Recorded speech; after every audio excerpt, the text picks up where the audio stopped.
Cada vez que pensamos en el golpe de Estado en Chile en 1973, el 11 de septiembre de 1973, se nos vienen a la memoria imágenes muy duras. Por lo general, aquellas de los tanques o esas imágenes adustas del general Augusto Pinochet. Esta vez decidimos compartir con ustedes imágenes diferentes, mostrar a un Salvador Allende muy distendido en un diálogo con un amigo de él, Augusto Olivares, un periodista que se suicidó también en el Palacio de la Moneda el día del golpe, y Fidel Castro en su visita a Chile.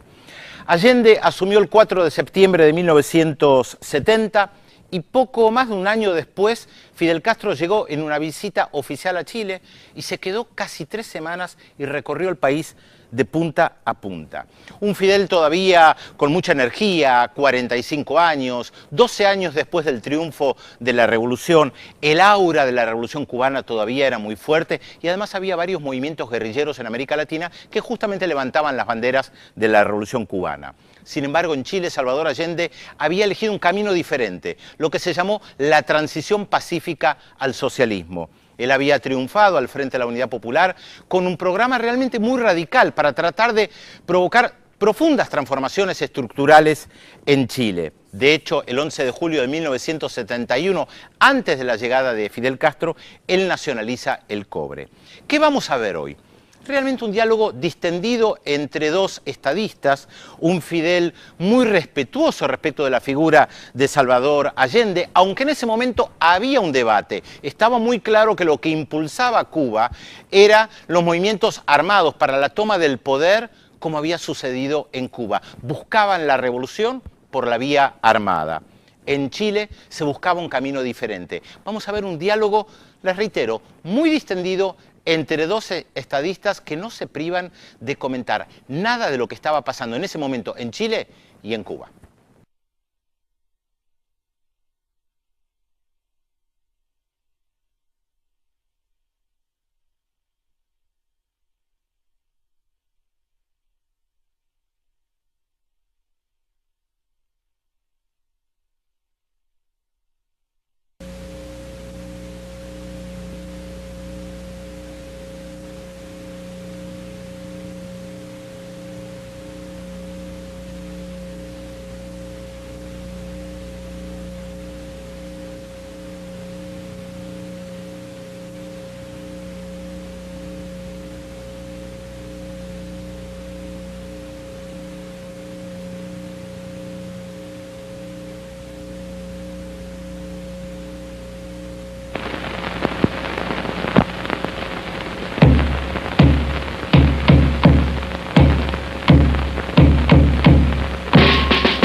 Desde hace mucho tiempo que los hombres del mundo deseaban tener una oportunidad de ver frente a frente, muy próximos, al primer ministro de Cuba, comandante Fidel Castro, y al presidente de Chile, doctor Salvador Allende.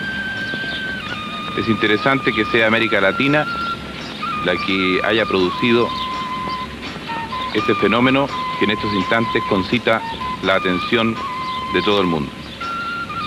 Desde que el comandante Fidel Castro llegó a Chile, muchos periodistas han estado pensando cómo poder seguir una conversación entre estas dos figuras de la política mundial. Y este es el momento y esta es la oportunidad de poder tenerlos próximos y frente a frente en un diálogo abierto sobre temas que interesan a toda la humanidad. Presidente Allende, se habla no solo en Chile, sino en todo el mundo de la expresión vía chilena. ¿Cómo podría usted definir este proceso político que se ha dado en llamar la vía chilena? En realidad, la denominación de vía chilena podríamos decir casi que es una exageración, pero yo creo que más que nada tiende a tipificar algo que está de acuerdo con nuestra realidad, nuestra historia y nuestra tradición.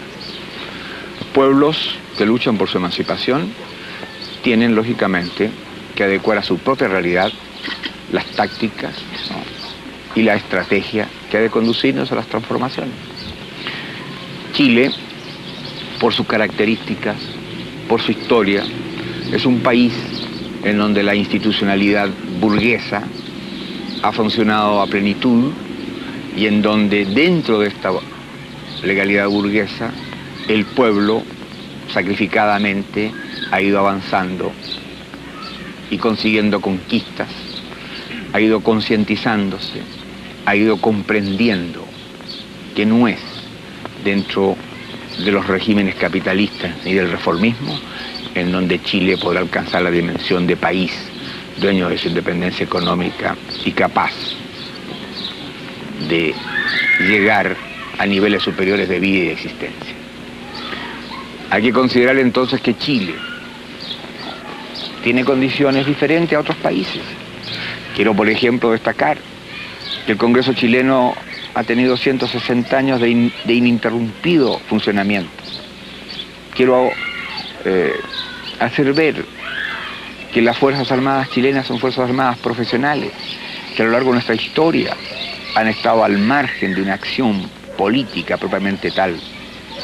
Por último, y es lo más importante, la clase obrera chilena ha tenido una participación activa, ha tenido una participación directa en la formación de una conciencia y en las luchas populares. Hemos dicho que la revolución chilena la haremos en pluralismo, democracia y libertad. Cada uno de estos aspectos habría que profundizarlo y tú comprendes que es imposible. Sin embargo, el factor fundamental es y será siempre la clase obrera y su unidad. Comandante Castro, respecto a lo que plantea el presidente Allende, ¿hay interés permanente de profundizar en cómo se produce la incorporación de la clase obrera y cómo entra la clase obrera como protagonista en el proceso de la Revolución Cubana? Nosotros hemos definido este problema de esta forma. La lucha armada guerrillera que inició un reducido grupo de hombres fue algo así, como un motor pequeño que permitió arrancar el gran motor de la historia, que son las masas. El movimiento obrero en Cuba, durante los últimos gobiernos, tanto el gobierno corrompido de Perío como el gobierno tiránico de Batista, estaba controlada por dirigentes oficiales que virtualmente habían tomado por asalto a los sindicatos, asesinando dirigentes comunistas y dirigentes obreros honestos. En esa situación, cuando triunfa la revolución, había una situación muy especial. No había dirección oficial obrera, pero había un apoyo total y absoluto de la clase obrera al movimiento revolucionario, que es un movimiento que se gestó con obreros y campesinos. Nuestros soldados guerrilleros eran hombres de la zona, campesinos y trabajadores y obreros. Y algunos intelectuales, o que pudiera llamárseles intelectuales por su procedencia o por su condición de haber estudiado en la universidad, que éramos nosotros, algunos de nosotros, no todos. En esas condiciones nuestro movimiento, que era un movimiento genuinamente revolucionario, se ganó el apoyo total de la clase obrera. Y así, al final de la guerra, en un momento crítico, mediante una estación de radio y sin contar con ninguna dirección organizada, se paralizó en cuestión de minutos a todo el país, mediante un llamado del ejército rebelde a través de sus emisoras radiales. Y eso fue en un momento en que ellos trataron de hacer una maniobra, un golpe de Estado a última hora, un factor decisivo en el aplastamiento de Batista y en impedir que se pudiera hacer ningún tipo de maniobra. Es decir, fue factor decisivo en la toma del poder en ese minuto. Y claro, después del triunfo de las armas, la clase obrera pues se organizó, se preparó y constituyó el baluarte, constituyó la masa de combatientes. Mientras nosotros por un lado continuamos desarrollando nuestro pequeño ejército, que llegaron a convertirse en poderosas fuerzas armadas, al mismo tiempo, en caso de lucha, en caso de agresión al país, lleva detrás todo el pueblo organizado, encuadrado en sus unidades militares, de manera que nosotros podemos decir que en nuestro país todos los obreros son soldados. Y también a la vez, como no hemos visto en la necesidad de tener muchos hombres sobre las armas, y esos hombres en determinado momento tienen que participar en la producción, decimos también que todos los soldados son obreros.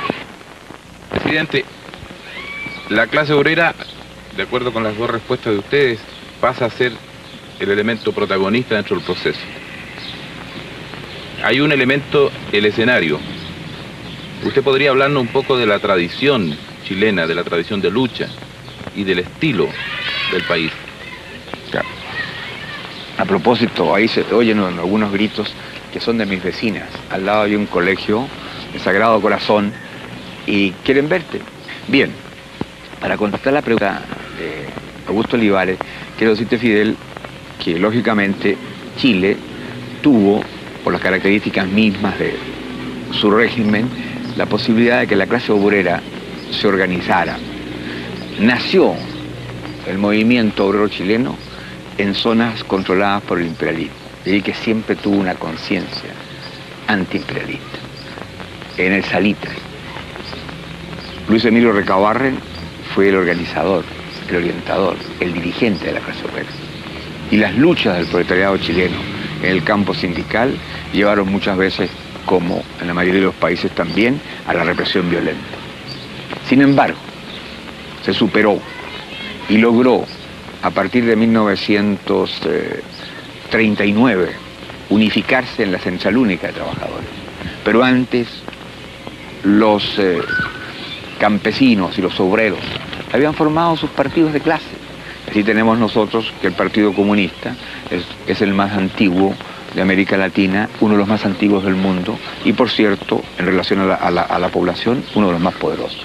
De igual manera el Partido Socialista, un partido de clase, un partido marxista, que teniendo puntos discrepantes en aspectos internacionales algunas veces, ha mantenido con el Partido Comunista no solo un diálogo, sino un entendimiento para encarar juntos los problemas esenciales de Chile.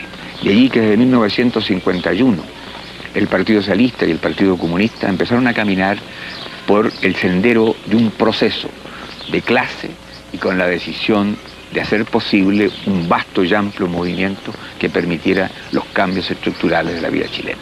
Y por eso hoy día podemos decir que al margen de un criterio pequeño se ha logrado, sobre la base de la unidad de la clase obrera en el campo sindical y sobre el pilar de los partidos socialistas y comunistas, que sectores de la pequeña y mediana burguesía, como el Partido Radical, como el Movimiento Popular Unitario del Mapu, como los de izquierda cristiana, hayan configurado este proceso que lógicamente constituye un factor determinante del proceso de cambio dentro de la realidad chilena. Esto es más o menos, Fidel, el esquema de lo que ha ocurrido en Chile y la presencia combatiente y organizada de los trabajadores en el campo político y en el campo sindical.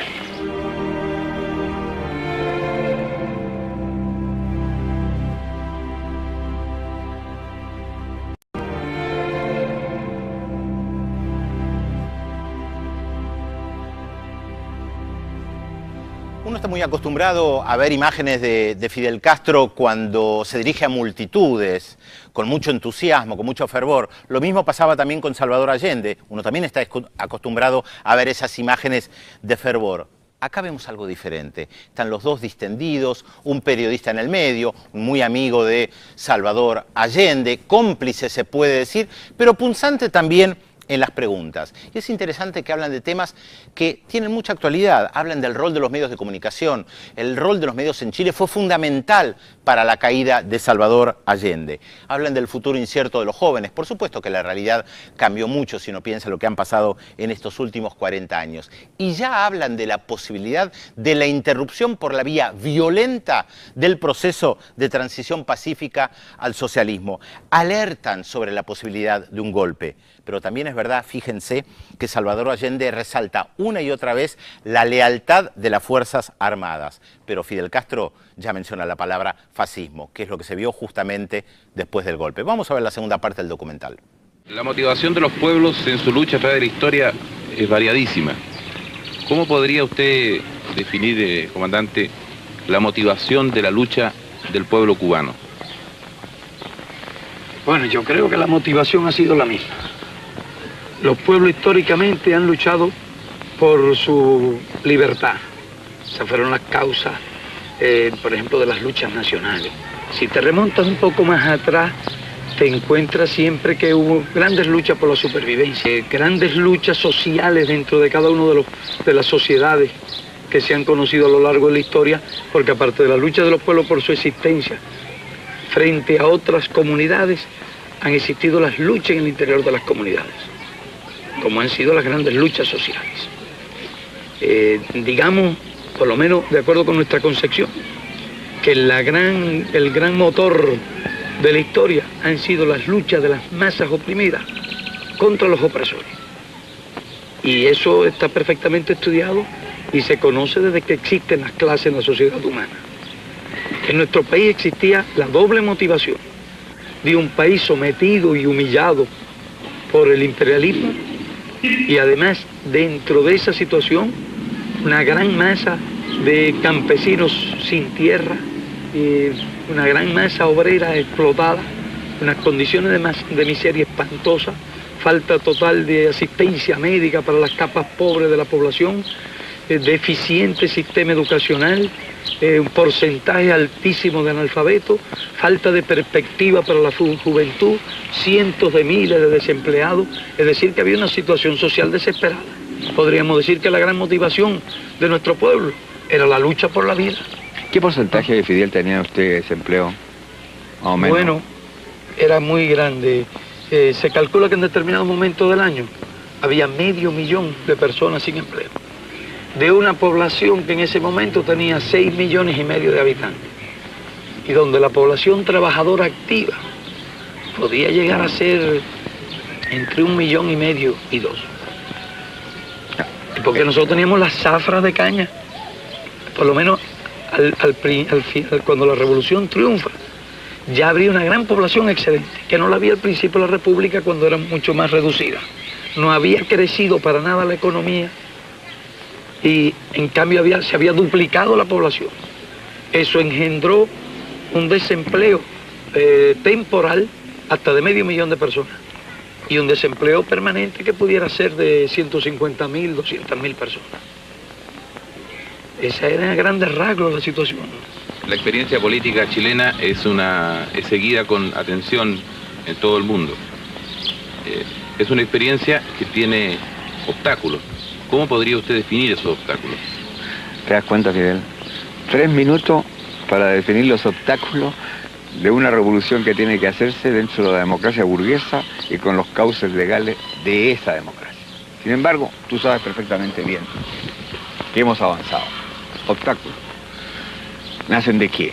En primer lugar, de una oligarquía con bastante experiencia, inteligente, que defiende muy bien sus intereses y que tiene el respaldo del imperialismo. Dentro del marco de una institucionalidad en donde el Congreso tiene peso y atribuciones y en donde el gobierno no tiene mayoría. De allí entonces que las dificultades sean bastante serias y hacen que el proceso revolucionario chileno, dentro de los marcos de esta legalidad, encuentre, ¿no?, cada día y en cada momento obstáculos para el avance del cumplimiento del programa de Unidad Popular. Por ejemplo, fíjate tú, es cierto, obtuvimos el despacho unánime del Congreso de la ley que ha permitido nacionalizar el cobre, pero cuando hemos buscado el camino de comprar las acciones de los bancos y de los monopolios, ya nos hemos encontrado con obstáculos, con resistencia, ¿no? Y el Parlamento exige que haya una ley que vaya determinando caso por caso, o bien una lista determinada de aquellas empresas que debían formar parte del área social. Usted comprende, pues, Augusto Olivares, que las dificultades, en el caso nuestro, también están en relación con ¿qué? Con una libertad de prensa que es mucho más que la libertad de prensa, que es un libertinaje de la prensa. Se deforma, se miente, se calumnia, se tergiversa. Los medios de difusión con que cuenta son poderosos. Periodistas vinculados a intereses foráneos y a grandes intereses nacionales, no solo no reconocen, sino que deforman, repito, las iniciativas nuestras. Todo esto teniendo nosotros que respetar las conquistas que el pueblo alcanzó y la cual, lógicamente, hace uso y mal uso la oposición al gobierno popular. Por eso, y tú lo has dicho también, y lo has reconocido, que las dificultades que se nos presentan a nosotros son bastante Son grandes. admirables las dificultades de ustedes. Ya ves tú. Presidente, y a pesar de esos obstáculos, se puede llevar adelante el proceso. Y se avanza, ya lo he dicho, el cobre es nuestro, el hierro es nuestro, el salitre es nuestro, el acero es nuestro. Es decir, las riquezas básicas las hemos conquistado. Pero aquí hay una cuestión importante sobre esta pregunta que hace Olivares acerca de la vía y de las dificultades y de la marcha del proceso. Y es que el pueblo chileno, en virtud de esa tradición, de la estabilidad de sus instituciones, de sus partidos de izquierda organizados, que logró hacer un aglutinamiento de fuerza suficiente para obtener la victoria en el campo electoral y que efectivamente ha emprendido una serie de cambios de estructura muy importantes y algunos de gran trascendencia histórica, como la recuperación del cobre, del salitre, el control de los bancos. Todas esas medidas han afectado profundamente los intereses de los monopolios de Estados Unidos y han afectado también intereses de los sectores oligárquicos del país. Entre ellos las medidas de aplicación a mayor ritmo, a mucho mayor ritmo, de la ley de reforma agraria. Y esta situación engendra una gran resistencia de esos intereses, que además controlan, como decía el presidente, grandes recursos de lucha. Partidos también tradicionales, con experiencia, habilidad, control mayoritario de los medios de divulgación masiva, experiencia en el arte de sembrar los temores, de explotar la ignorancia. Todos esos factores constituyen obstáculos formidables. Fíjate, Fidel, además, y perdón, inclusive hay que reconocerlo, algunos de esos partidos han logrado en los sectores de pobladores, la gente con menos conciencia tener arraigo, en algunos sectores del campesinado. Tú sabes que hay una masa en Chile de un porcentaje alto de analfabetos, gente que no hemos podido inclusive todavía incorporar plenamente a la lucha del pueblo. Bueno, yo tengo una impresión que esa resistencia acude a los procedimientos clásicos, además desarrollados, y son procedimientos que nosotros calificamos de fascistas, y que tratan, por tanto, de ganar masa con la demagogia, si es posible, en los sectores más atrasados de las capas humildes, y ganar masa en las capas medias. Y entonces ahora falta una cuestión por demostrar, si esos intereses se resignarán pasivamente a los cambios de estructura que la Unidad Popular y el pueblo chileno han querido llevar adelante. Y es de esperar, si nosotros vamos a analizar teóricamente esta cuestión, que hagan resistencia fuerte e incluso hagan resistencia violenta. De manera que sea un factor que no se puede descontar en absoluto de la actual situación chilena, a mi juicio, que es el juicio de un visitante, que viene de un país que está en otras condiciones y que es como un viaje de un mundo a otro mundo. Tú lo has dicho, y yo creo que es muy justo. Los revolucionarios nunca han generado la violencia. Han sido los sectores y los grupos golpeados por la revolución los que generan la violencia en la contrarrevolución. Mantuvieron los sistemas por la violencia y lo defienden por la violencia. Comandante, tanto usted como el presidente Allende se han referido a los obstáculos que encuentra el proceso revolucionario chileno. ¿Usted podría hablar de los obstáculos que ha encontrado el proceso revolucionario cubano? Mira, nuestra lucha se inicia en medio de un régimen tiránico y sangriento que mantenía el poder mediante una represión brutal, sin ninguna de las circunstancias políticas que tuvieran similitud con la situación de Chile. Totalmente distinto. Entonces se desarrolla una guerra revolucionaria. Se llega al gobierno mediante una guerra victoriosa del pueblo. En esas condiciones la llegada al gobierno ya había suprimido en el proceso de la lucha y al desplomarse virtualmente todo el sistema, los obstáculos principales. No quedó aquel parlamento fraudulento que había establecido como toda una máscara para darle alguna forma legal al gobierno de Batista. Todo aquello se vino abajo con el régimen. En el momento de la derrota huyeron casi todos del país y entonces se estableció un gobierno revolucionario donde el Consejo de Ministros tenía las facultades legislativas y ejecutivas. Eso facilitó mucho la formulación de las leyes y la adopción de las medidas pertinentes. Hubo lucha, desde luego, hubo resistencia, pero desde luego el obstáculo principal nuestro fue de orden exterior, porque chocamos lógicamente de inmediato con los intereses imperialistas.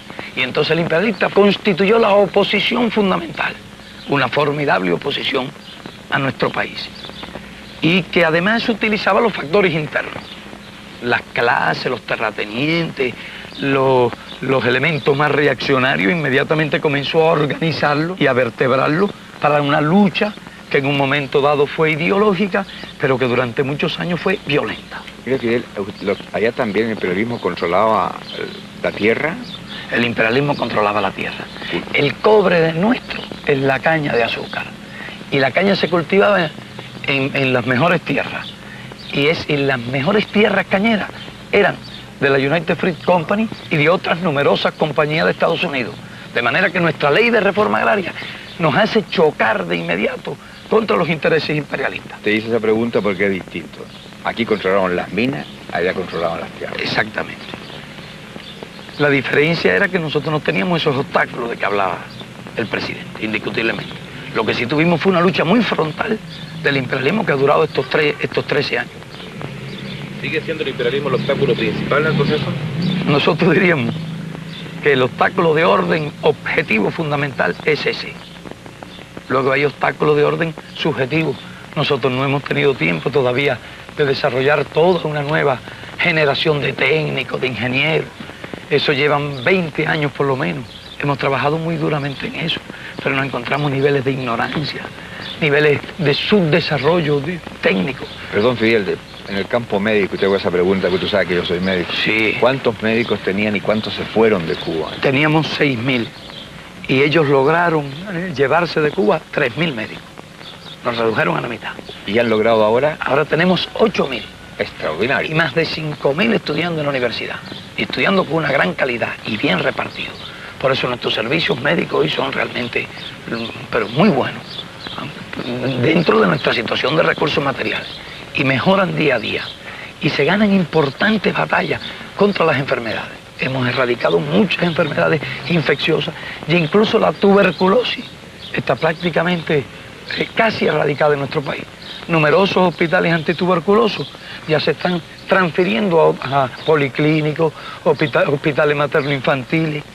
De manera que ese es un ejemplo. Hicieron lo mismo con los ingenieros. El proceso chileno ha sido distinto. Aquí no ha habido éxodo de profesionales, pero en cambio el drenaje de cerebro, de capacidad técnica, ha sido extraordinario. Y ese es uno de los problemas de los países en vías de desarrollo. Pero es otro tipo, es un drenaje sistemático de las mejores, de la gente más preparada. Mientras que nosotros nos hicieron un drenaje específico y masivo, para llevarnos no solo con los mejores cerebros, sino llevar el máximo número de técnicos y de obreros calificados. Pero es extraordinario lo que han logrado ustedes.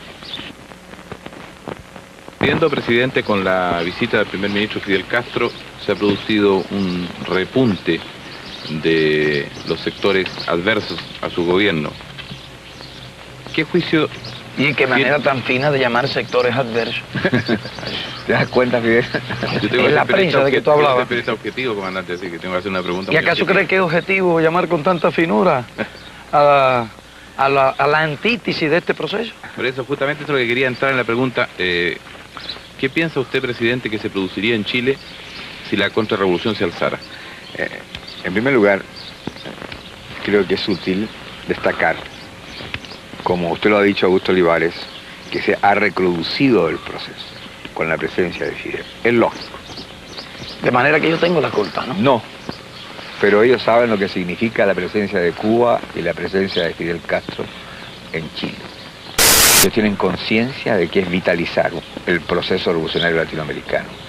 Ellos tienen la evidencia de que la unidad de nuestros pueblos es un factor indiscutiblemente que fortalece la voluntad y la decisión de los pueblos para romper la dependencia. Además, es indiscutiblemente, ¿no?, contribuir a terminar con el aislamiento intencionado, ¿no?, de Cuba. Por eso que ha recrudecido. Y además también porque a ellos les duele profundamente, Fidel, el éxito que tú has tenido.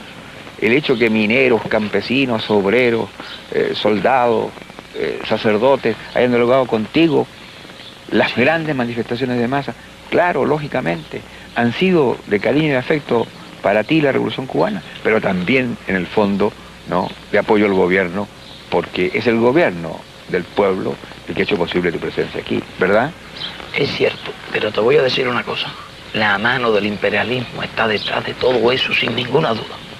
Porque nosotros tenemos bastante experiencia y sé cómo actúan. Nosotros. Y cierto aceleramiento de esas actitudes y ciertas tácticas y la forma en que se han producido, y precisamente durante la visita, y cuando estaba una gran parte del mundo con los ojos puestos en el resultado del diálogo entre nosotros y del encuentro entre nuestros pueblos y nuestros procesos. Entonces, han tratado de desviar la atención hacia determinados tipos de problemas. Yo no tengo la menor duda, ni la más remota duda, de que la mano del imperialismo ha estado detrás de todo. Pero es evidente. Y por eso que hice referencia a declaraciones que son inconcebibles y que demuestran la intromisión en la vida interna de un país y que viene de altos funcionarios, ¿no?, de Estados Unidos, que por lo menos debían medir el contenido y el alcance de sus expresiones. Pero no solo inconcebibles, sino coincidentes. Claro, prácticamente el mismo día. Exacto. Bueno, pero volviendo, ¿no?, a retomar la curiosidad de Augusto Olivares. Efectivamente, nosotros también hemos siempre tenido en cuenta que la contrarrevolución pretendería alzarse. Y frente a ellos, ¿cuál será la respuesta? La respuesta del pueblo, organizado, disciplinado, la unidad popular, la lealtad de las Fuerzas Armadas y de Carabineros tradicionales, en el sentido respetuoso de la Constitución y la ley. Nosotros tenemos conciencia además que el proceso chileno es irreversible. Quiero insistir, Augusto. El proceso chileno es irreversible. El pueblo está en el gobierno. Si lograran ellos lo que no van a conseguir, derrocar a este gobierno, Chile caería en el caos, en la violencia, en la lucha fratricida. Y en el fascismo. Y por cierto, claro, por una cosa, el imperialismo que ha estado y está detrás de todos los procesos para atajar la revolución, que significan los cambios y su derrota, en Chile no va a poder desembarcar. En Chile no va a intervenir materialmente, pero busca otros caminos. ¿Cuál es? Alentar a los grupos reaccionarios e incubar a los grupos fascistas, que utilizan la demagogia y movilizan los grupos de menor conciencia social. Pero yo tengo la seguridad y la certeza absoluta de la respuesta implacable y dura del pueblo. Y personalmente, yo cumplo una tarea. Yo no estoy ahí para satisfacer una vanidad personal, ni honores. Yo soy un luchador que toda mi vida he dedicado mi esfuerzo y mi capacidad a hacer posible el camino al socialismo. Y cumpliré el mandato que el pueblo me ha entregado. Lo cumpliré implacablemente. Cumpliré el programa que le hemos prometido a la conciencia política de Chile. Y aquellos que desataron siempre la violencia social, si desatan la violencia política, si el fascismo pretende utilizar los medios con que siempre arrasó a los que pretendieron hacer la revolución, se encontrarán con la respuesta nuestra y mi decisión implacable. Yo terminaré del presidente de la República cuando cumpla mi mandato. Tendrán que acribillarme a balazos, como lo dijera ayer, para que deje de actuar. No defiendo una cosa personal, defiendo al pueblo de Chile en su justo anhelo de hacer las transformaciones que le permitan vivir en dignidad, con un sentido nacional distinto y hacer de Chile un país independiente, dueño de su propio destino. Yo creo que eso es una posición clara. Yo realmente admiro mucho ese pronunciamiento tuyo y realmente te felicito. Y estoy seguro que eso será una bandera para el pueblo, porque donde los dirigentes están dispuestos a morir, el pueblo está dispuesto a morir y dispuesto a hacer lo que sea necesario. Y eso ha sido un factor muy esencial en todo proceso político revolucionario. Por eso yo estimo mucho esas declaraciones que ayer hizo también el presidente en el acto de masa y acaba de reiterar hoy.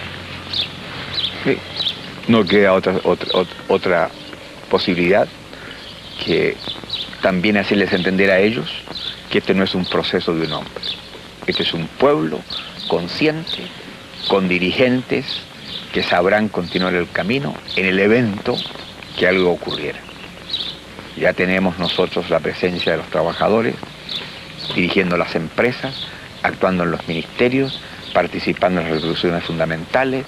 La Central Única de Trabajadores es un pivote junto a los partidos de la Unidad Popular de este proceso y por lo tanto hay una base de sustentación que es el pueblo. Y eso tú sabes perfectamente bien que es invencible. Comandante, tanto el presidente Allende como usted han hablado todo el tiempo del imperialismo como principal enemigo de los procesos revolucionarios de ambos países. Resulta casi inexplicable la supervivencia del proceso cubano a 90 millas de los Estados Unidos. ¿Cómo puede usted definir las características de ese proceso? Bueno, y ahí tiene un conjunto de factores. Primero, la revolución ocurre en un momento en que la correlación de fuerza del mundo está cambiando, aunque realmente todavía a nuestro juicio en el 59 favorecía al imperialismo. Y ellos inicialmente ensayan una serie de armas, cualquiera de las cuales habría bastado en otras circunstancias para destruir un gobierno. No se dieron cuenta del tipo de gobierno que se había formado, con una fuerza que se desarrolla en el combate, que logra un gran apoyo de la nación. Ahora ellos intentan destruirnos, apenas hicimos algunas leyes que cambiaban la estructura y que chocaban con sus intereses, como fue la ley de reforma agraria, con el bloqueo económico. Digamos, nos suprimieron la cuota azucarera, nos suprimieron totalmente los combustibles. Eso habría bastado para crear una situación muy difícil a cualquier país. Claro, habría desalentado inmediatamente a las capas más débiles, más atrasadas, más cobardes, habría movilizado a sus aliados sociales. Pero en Cuba, ¿qué ocurrió? En Cuba estaba el pueblo y eso sirvió para energizarlo, levantar el espíritu. Pero además pudimos contar en ese momento con la solidaridad internacional. Desde el punto de vista económico, fue muy importante y muy decisiva para nosotros en ese momento que la Unión Soviética nos compró el azúcar. ¿Y el petróleo, Fidel? Y nos abastecció de petróleo. Eso te preguntaba. Fueron dos factores muy importantes. ¿Cuánto petróleo al año? En ese momento consumíamos unos 4 millones de toneladas. Qué importante. Y ellos producían 100 y tantos millones. Fue un gran esfuerzo. No tenían la producción de hoy y la flota de transporte que tienen hoy. Pero de entonces ellos, los imperialistas, intentaron ya el empleo de las armas. Y fueron a usar el procedimiento de Guatemala, una invasión de mercenarios desde el exterior. Indiscutiblemente subestimaron una vez más al pueblo y la invasión fue totalmente aplastada. Después estaban planeando ya otras medidas, otras agresiones con intervención directa de su fuerza. Y fueron esos factores los que originaron las medidas que condujeron a la crisis de octubre. Ellos han utilizado armas políticas, armas militares, armas económicas. Pero nosotros hemos logrado desarrollar un pueblo muy unido, en que no hay ningún factor diversionista, no hay elemento de división. Hemos creado una gran igualdad, una gran unidad. En nuestro pueblo, hombres y mujeres están dispuestos a pelear. En nuestro país, hombres y mujeres están dispuestos a luchar hasta la última gota de sangre. Y eso el imperialismo lo sabe. Y por eso nos respeta. Y yo no creo que tenga ya ni la más remota posibilidad de aplastar a la revolución. Y en todo caso tendría que aplastar el país. Y nosotros, con relación a eso, tenemos una frase de Antonio Maceo, que fue uno de nuestros más valerosos combatientes de la independencia. Quien intente apoderarse de Cuba, recogerá el polvo de su suelo, anegado en sangre, si es que no perece en la demanda. Y eso es lo que nosotros podemos decir hoy, y tenemos la completa seguridad de que sería así. Además de que nos resulta tan fácil, desde el orden, desde el punto de vista militar, resolver determinadas misiones, porque en determinados puntos nosotros podemos lograr una correlación de fuerza, por lo menos en tierra, similar a la de un grupo de las mejores divisiones de infantería de Estados Unidos. Eso es una cosa clara y ellos lo saben. Pero saben que tenemos además la solidaridad del campo socialista y las consecuencias que pudieran tener una guerra de ese tipo de exterminio, un genocidio contra Cuba. Entonces estos son los factores que explican la solidez, la fortaleza y la seguridad de nuestro pueblo en la revolución. Ya no es época de genocidio, eso el mundo lo rechaza violentamente y la conciencia de los pueblos se levantará ante cualquier amenaza de ese tipo. Nosotros podemos levantar 600.000 hombres sobre las armas en cuestión de horas. Presidente Allende y comandante Castro, ustedes se han reunido en muchas oportunidades en Cuba, pero es esta la primera vez y es Chile del encuentro de ustedes dos como gobernantes. La atención de todo el mundo ha estado concentrada sobre estas conversaciones que ustedes han tenido sobre la visita del comandante Castro. Y especialmente América Latina, en la que ha estado pendiente. ¿Qué le parece a usted, presidente, este encuentro de ustedes como gobernantes de dos pueblos que están en el proceso revolucionario frente al cuadro de una América Latina explotada? La verdad es que tenemos que considerar que Cuba y Chile constituyen la vanguardia de un proceso que tiene que ser al resto de los pueblos latinoamericanos. Yo diría más que al resto de los pueblos explotados del mundo. Pero América Latina no puede seguir siendo solo continente de la esperanza. Hay que imaginarse lo que significa la brecha, la distancia que separa a nuestros países, dependientes en lo económico y sometidos en lo político, de los países del capitalismo industrial y de los países socialistas. En América Latina no puede seguir existiendo la diferencia brutal de una minoría dueña del poder y la riqueza y las grandes masas al margen de la cultura, de la salud, de la vivienda, de la alimentación, de la recreación, del descanso. Muchas veces lo hemos dicho y bastaría citar tan solo una cifra. En América Latina hay más de 20 millones de seres humanos que viven al margen del conocimiento de la moneda como medio de intercambio. En América Latina hay 140 millones de semianalfabetos y analfabetos. En América Latina faltan 19 millones de viviendas. El 53% de los latinoamericanos se alimenta mal. En América Latina hay 17 millones de cesantes y además hay más de 60 millones de gente que tiene solo trabajos ocasionales. Por lo tanto, el régimen capitalista ha demostrado su ineficacia. La explotación del hombre por el hombre como característica de eso ha hecho crisis. América Latina tiene la oportunidad de estar presente en el momento en que el mundo cruje en lo económico, cruje en lo moral, cruje en lo político. Y allí entonces que las reservas de este continente tendrán que expresarse cuando los pueblos alcancen la posibilidad de intervenir, cuando los pueblos lleguen al gobierno, cuando hayan arrasado con las viejas oligarquías cómplices del imperialismo y cuando indiscutiblemente haya una voz de América Latina, de pueblo, continente, como lo soñaran los próceres de nuestra independencia. Por los caminos de acuerdo con la característica de cada país, ya emerge esta voluntad, ya se hace presente, e indiscutiblemente no solo en este continente, sino en otros continentes. Lo hemos dicho muchas veces, los que han caído en Vietnam y caen en Vietnam, no solo lo hacen por su patria, lo hacen también por el resto de los explotados del mundo. Los que cayeron en Cuba señalaron un camino de esfuerzo y sacrificio para hacer posible la Cuba de hoy, el primer territorio libre de América Latina. Los que cayeron hace años en Chile constituyen la simiente de este proceso revolucionario.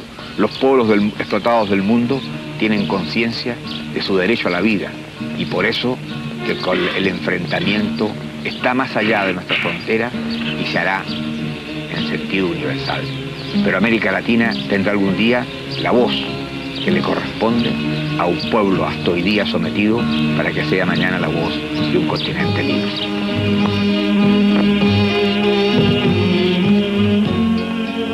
Pero nosotros consideramos que este continente tiene en su vientre una criatura que se llama revolución, que viene en camino y que inexorablemente por ley biológica, por ley social, por ley de la historia, tiene que nacer.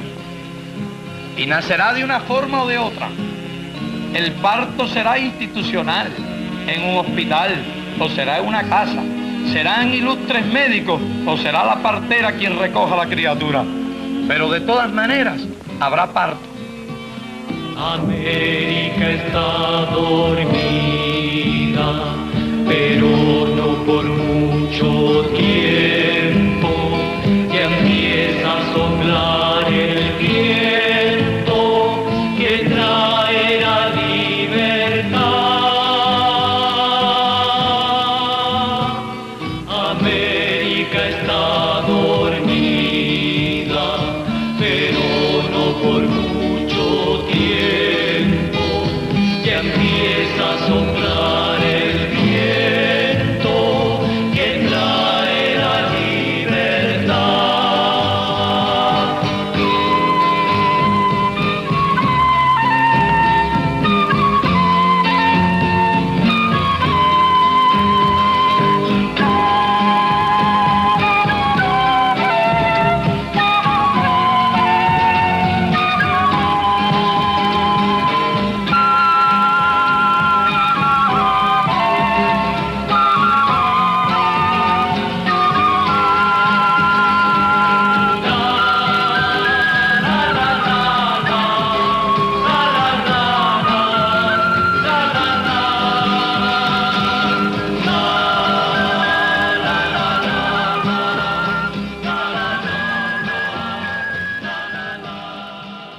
El diálogo que acabamos de ver refleja los debates que había en la década del 70 en América Latina y principalmente esta cuestión si se podía llegar al socialismo por la vía pacífica.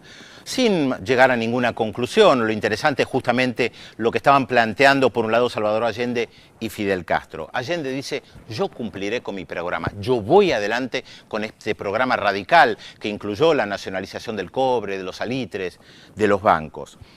Ustedes veían en las imágenes la recorrida que hizo Fidel Castro en Chile durante esas 3 semanas. Hay muchas fotos que han quedado grabadas en la retina. La revista Punto Final, que salía en ese momento en Chile, cubrió la visita de Fidel Castro, y hay algunas fotos que son verdaderas perlitas, como por ejemplo ver a Fidel Castro caminando junto al general Augusto Pinochet. Fidel Castro en esa visita no se privó de nada. Visitó el norte, la zona de los salitres, las zonas de la famosa matanza de Iquique de 1907, las minas de cobre de Chuquicamata, que incluso hay un diálogo muy gracioso porque él dice, puedo decir Chuqui, porque la mayoría les cuesta decir Chuquicamata, y los mineros le dicen, no, queremos ver si puede decir Chuquicamata. Esto no lo vimos en el documental, pero es parte de las anécdotas que se contaban por esta visita de Fidel Castro, que estuvo también en el sur, en los pozos petroleros en Tierra del Fuego. Se encontró con estudiantes, con obreros, con el arzobispo Silva Enrique de Santiago, se encontró con sacerdotes, recibió un conjunto de sacerdotes progresistas en la Embajada de Cuba, una foto muy linda donde se lo ve sobre un banquito dialogando con el resto de la gente, que están todos sacerdotes sentados en el piso prestándole atención.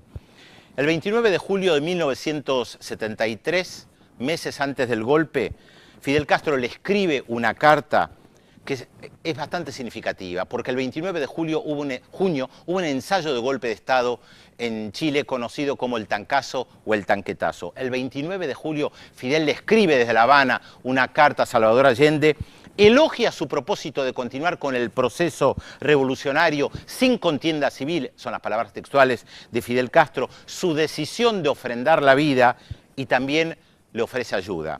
Él sabe que no tiene mucho para dar, sin embargo, es la solidaridad cubana, ofrece la ayuda.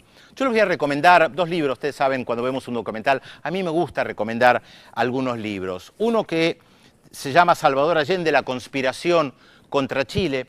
es un conjunto de discursos de Salvador Allende. Acá se puede entender muy bien lo que es el programa de la Unidad Popular a través de las propias palabras de Salvador Allende, y tiene una perlita, que es el discurso de Fidel Castro después del golpe de Estado, a fines de septiembre en La Habana, donde habla justamente del golpe de Estado en Chile. Y el segundo que les quería mostrar es un libro chileno, la editorial LOM, ¿Qué hacía yo el 11 de septiembre de 1973? Un libro apasionante, varias figuras de la política, de las letras chilenas, que recuerdan qué pasó el 11 de septiembre de 1973. Y nosotros elegimos mostrarlo de una manera diferente, como les decía al principio, no los tanques, la figura de Pinochet, un diálogo distendido, de como pocas veces se lo veía a Salvador Allende, el presidente de Chile, conversando con Fidel Castro. Y yo creo que bien valía la pena. Hasta la próxima.